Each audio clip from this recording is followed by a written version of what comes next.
Bismillahirrahmanirrahim. Allah Teala Kur'an-ı Kerim'de ve qada rabbuka alla ta'budu illa iyyah ve bil valideyni ihsana. Allah Teala Kur'an-ı Kerim'de biz Müslümanlarga uşintip kayırıldı. Allah Teala'nın jaratkan zatın özüne gana ibadat kılgıla, ata-enеңерге жақшылық кылгыла деп. Жақын деле карыялар үйүнө зыяратка барып келдим. Сайыз мезгилинде карыялар үйүндө 2-ден 3-төн 10-дон гана кыргыз апаларыбыз болсо, бүгүнкү күндө карыялар үйүнүн 50% кыргыз апалар, кыргыз аталарга толуптур. Ушул видеороликти көргөндөн кийин биздин ата-энелерге болгон мамилебиз 100% өзгөрөт деген үмүтүбүз бар.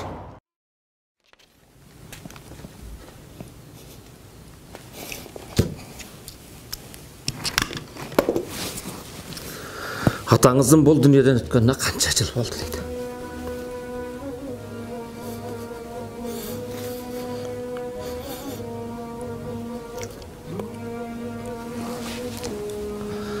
Маркум атам бул дүнүйөдөн өткөнүнө быйыл Рамазандын 5-inde 9 жыл болот.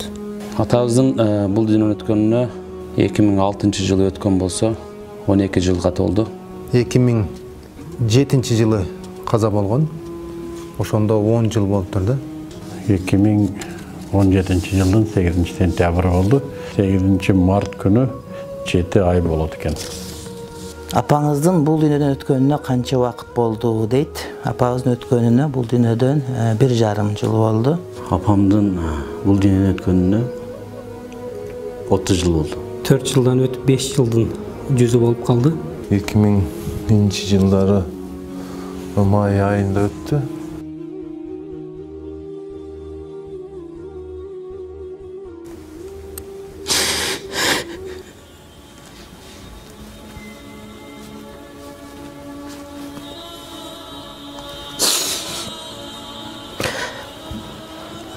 Мен жаш болсом деле апама мен сөз берет элем.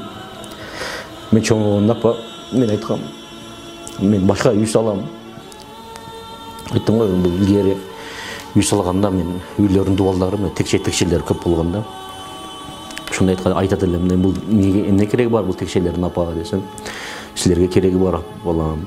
Тетрадыңды коесуң, сумкаңды коесуң, кийимиңди коесуң депчи. Ошол мен жаш болсом керек, бир 7-8 жашар, 7 жашар болсом, мен мектепке барганмын да. Айтат элем да, мен чоңойгондо башкача үй салам. Апа, мен мындай текче кылбаймын. Мен шифонер, шкаф коюп, ошондо кийимдер сала турган коёмун деп айтчумун да. Өкүнгөнүм ачылык амалына алып барып келсем деп аябай көп ниет кылчу элем. Тилекке каршы тагдыр, Кудай Тааланын тагдырына моюн сунабыз. Түбөлүктүү ата-энемдин жанында болом деген чоң ниетим бар эле. Дайыма кызмат кылам деген чоң ниетим бар эле. Бирок адам баласы чоңоюп, өзүнчө турмушка баягы жол тартып кадам таштай баштагандан кийин бизде турмуш шарт ошондой болуп калды.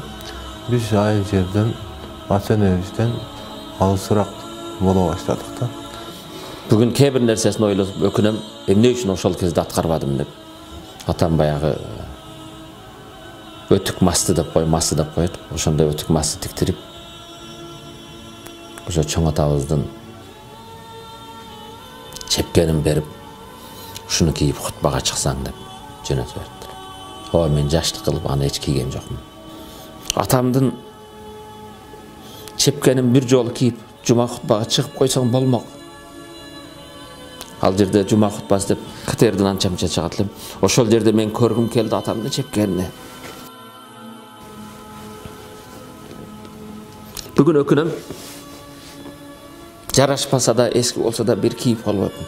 Мага окшоп башка балдар өкүнүп калбасын, бүгүн атаңардын тирүү көзүндө айткан нерсесин кубантып бир жолу болсо аткарып койгула. Мен bir işte кечигип калдым. Ушул менин арманым. Мен атамды ажыга алып бара албай калдым. Өзüm atama kızmat kıl alбай kaldım. Acaba. 3-көдөй чалды 7 улу ортого алып тооп кылганын көрсөм, Кабанын тегерегинде 7 өмүрүм сыздайт. Атам менен отуруп көптөгөн жакшы бир иш-чараларда бирге болуп отурсам, атамды каалайт элем мен неберелерине бүгүн жакшы бир батасын берип, ала деркелетип отурушун каалачумун, бирок Аллахтын тагдырына баш ийебиз, баарыбыз мусулманбыз. Ушунчалык бекем инсан болгондон мен бүгүн атамдай боло албай атам.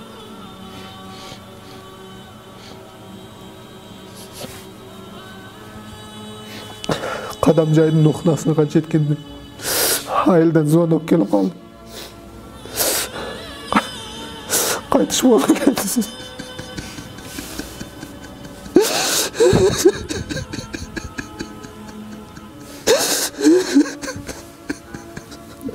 Ошол маселе бүгүнкү күнгө чейин жүрөгүмдү.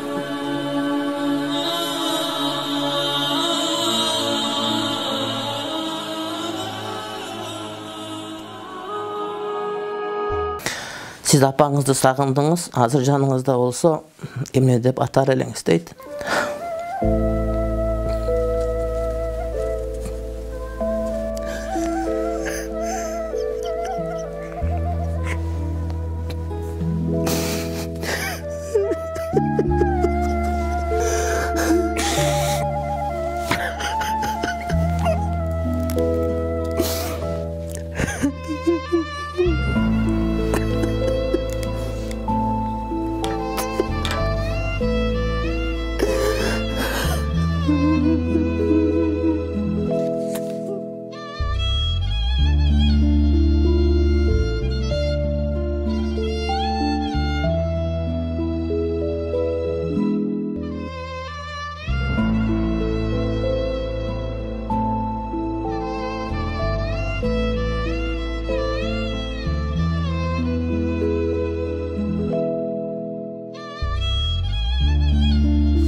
Apa deyt elem, apam deyt elem.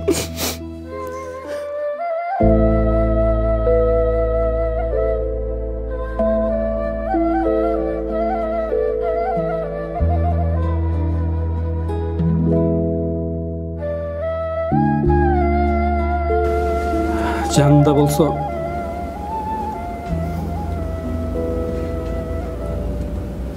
бутуна жыгылар элем.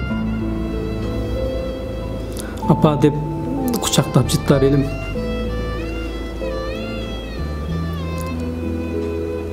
Апамдын акыркы сөзү эсимде.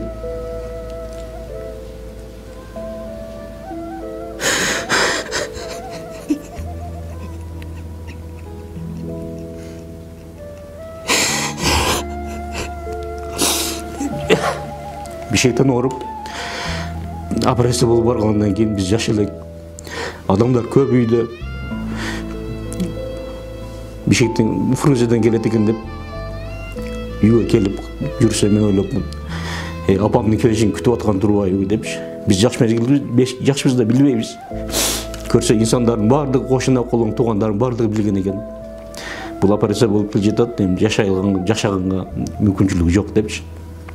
Келип эле скорый помощь менен көтөрүп үйгө алып киришкен. Bir нерседе биле бирөө сүйлөсө укпайт такпам себеби жаны ооруп аткан да, жаны ооруп турган. Анан кокустан атам, "Тур балдарың келди көрүш" деген болчу.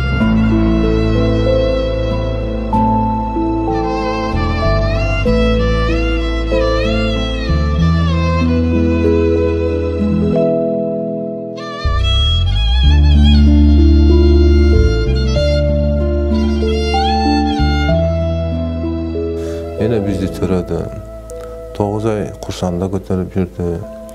2 жыл ак сүтүн берди. Биз үчүн жашоосун арнады.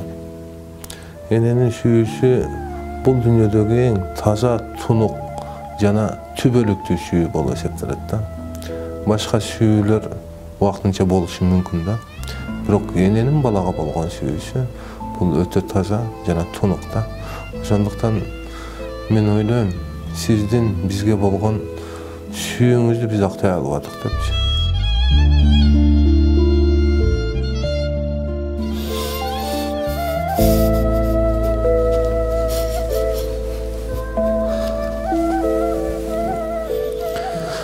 Siz atаңızды сағындыңыз, hazır canınızda bolsa.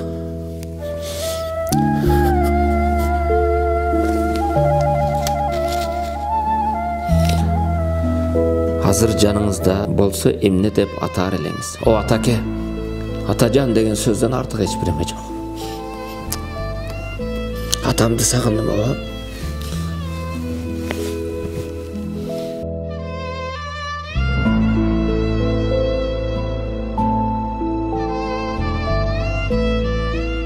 Atam өткен жылдан менің чоң bir тирегим жоғотконум сездим. Atam бар кезде өтө өзгөчө анын дайым дуасы менен бекем башка элем. Бирок өткөн жылдан эле сездим мен. Баягы түнү күн тахажжуддарда болгон дуалар атамда эч ким дуа кылбай калды.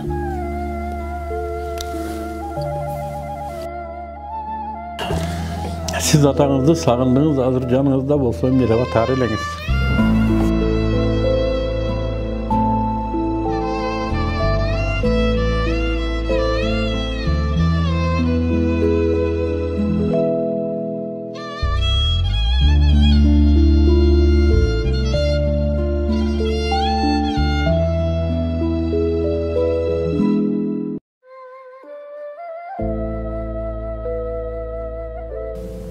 Atamın akırkı жылдары мен атам жаным атам деп сүйлөшчүм. Атам жаным ата деп сүйлөшчүм. Кандай деп жаныбызда болса. Бул уулдар акмак болот экенбиз. Биз уулдар акмак болот экенбиз. Мен көзүм өткөндөн кийин билесиң дечү да.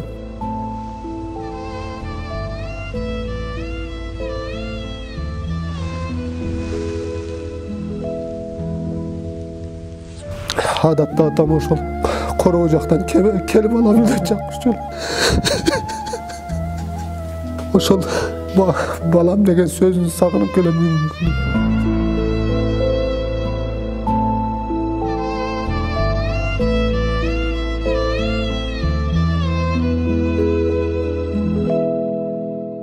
Сагын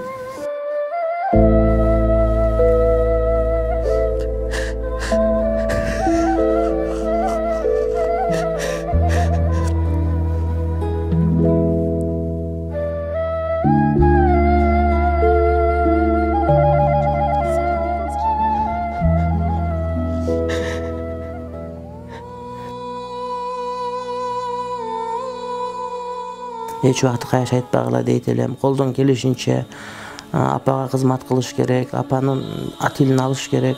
Апа инсан пенде, ал кемчилик келтирет, ал дагы кетирет.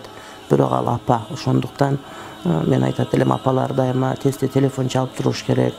Колдон келген азыраак нерсе менен да сүйүнүп туруш керек. Анткени апалар бизден көп нерсе талап кылбайт да. Кээде биз аялдарыбызга, балдарыбызга бөлгөн каражаттан, бөлгөн көңүлдөн дагы андан ойнесе аз нерсе болсо дагы бирок көңүл бөлө турган болсо апалар кадимкидей алар сүйүнөт. Бизди апабыз эч ким аябайт, башка бир туугандар, башка досторубуз. Эч ким апабыз чарык бизди аябайт. Ошондуктан апабыз көзү тирүү убагында колдон келген кызмат аткарыш керек. Канчалык кызмат кылсаң деле баары бир апа өтүп кеткенден кийин адам өкүнүп калат экен дейт элем. Апасы барлар бактылуу адамдар.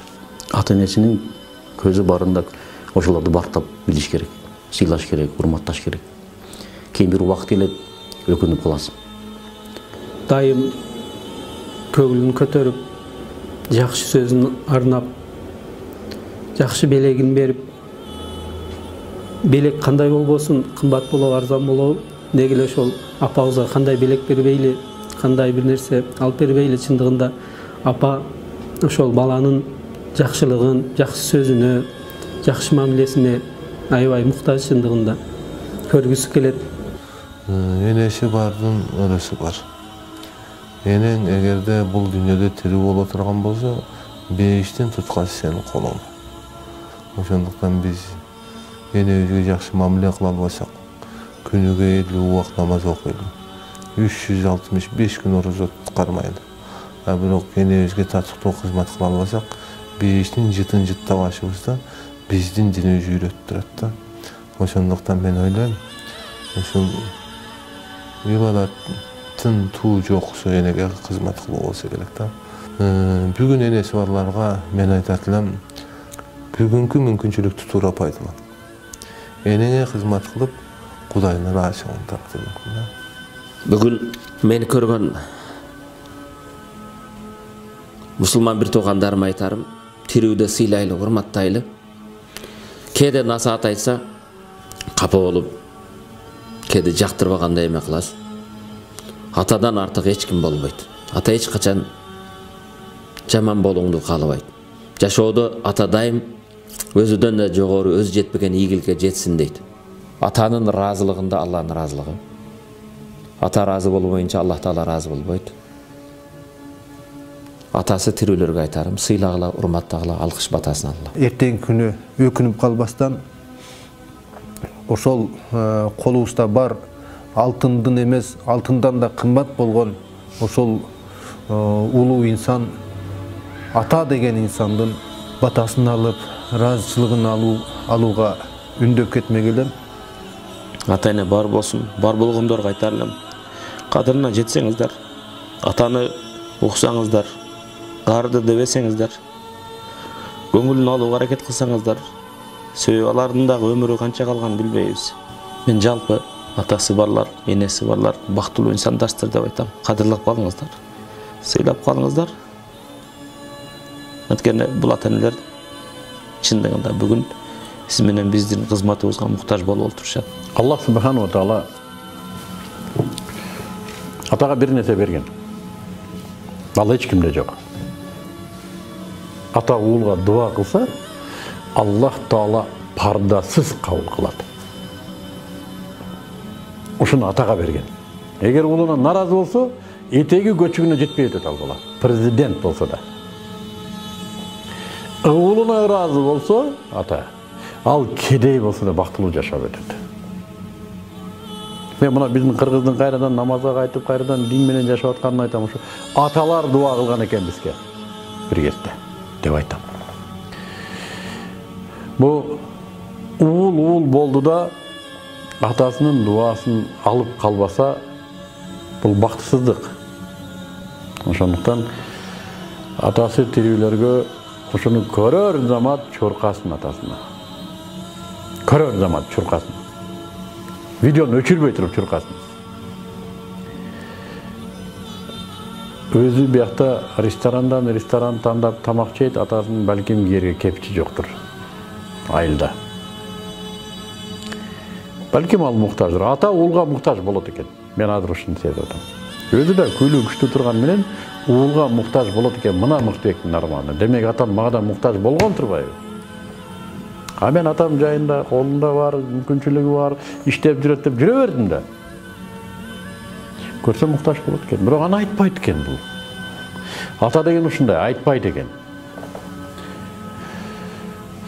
Аны мага окшогон кашеки уулдар сезбей калат экен. Не бир сезимтал болуш керек, ата муктаж болуп атканын, уулуна муктаж болуп атканын сезген. Сезбесеңер мага окшогон кашеки болсоңуздар да, мен сөзүм ишениңиздер, барыңыздар, атаңыздар муктаж кадыр. Ата жаш болсо да, кар болсо да муктаж. Барыш керек. Бул дүйнө бизге чейин болгон, бизден кийин да болот. Ата болбойт. Ата жок. Насихатым ушул.